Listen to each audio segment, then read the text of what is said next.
নমস্কাৰ বন্ধুসকল, কি খবৰ? আশা কৰোঁ তোমালোক চবে ভালে আছা। আজি আমি আলোচনা কৰিম কাইণ্ড অফ চেণ্টেন্সৰ বিষয়ে। প্ৰকাশভংগি অনুসৰি চেণ্টেন্সবোৰক 5টা ভাগত ভাগ কৰা হৈছে। সেইবোৰ হৈছে assertive sentence, interrogative sentence, optative sentence, imperative sentence and exclamatory sentence. তো বলক বন্ধুসকল, আজি আমি এই চেণ্টেন্সবোৰৰ বিষয়ে কিছু আভাস লওঁ। এছাৰ্টিভ চেণ্টেন্স, এই চেণ্টেন্সবিধে ব্যক্তি, বস্তু, ঠাই, অৱস্থা, কাৰ্য ইত্যাদি বৰ্ণনা কৰে। যেনে C is beautiful, this is a book, I M A boy, blood is red. আৰু এই চেণ্টেন্সবোৰৰ শেষত ফুল ষ্টপ ব্যৱহাৰ কৰা হয়। ইণ্টাৰগেটিভ চেণ্টেন্স, এইবিধ চেণ্টেন্সে প্ৰশ্ন সোধে, ইহঁতক সেইবাবে কুৱেশ্যনো বোলে। What is your name, who is he, is he a good boy, does he go' to school. Interrogative চেণ্টেন্সত ছাবজেক্টবোৰ ভাৰ্বৰ পিছত বহে। চেণ্টেন্সৰ শেষত নট অফ ইণ্টাৰগেশ্যন বা কুৱেশ্যন মাৰ্ক ব্যৱহাৰ কৰা হয়।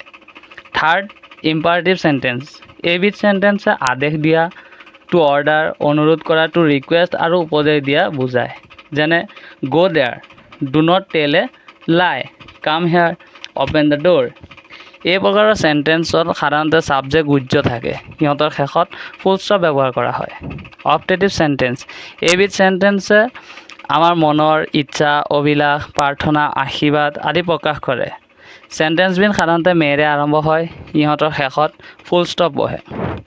যেনে may he live long, may you be happy, may God bless you, long live the king.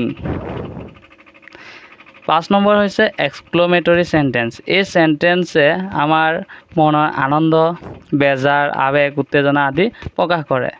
যেনে wow, we have won the game, how beautiful the rose is, how lovely the girl is he is no' মোৰ।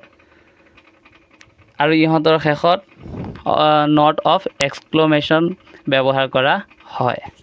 তো বন্ধুসকল, আজিলৈ ইমানতে। যদি ভিডিঅ'টো ভাল লাগিছে তেন্তে ভিডিঅ'টোত লাইক, কমেণ্ট আৰু শ্বেয়াৰ কৰিবলৈ নাপাহৰিব।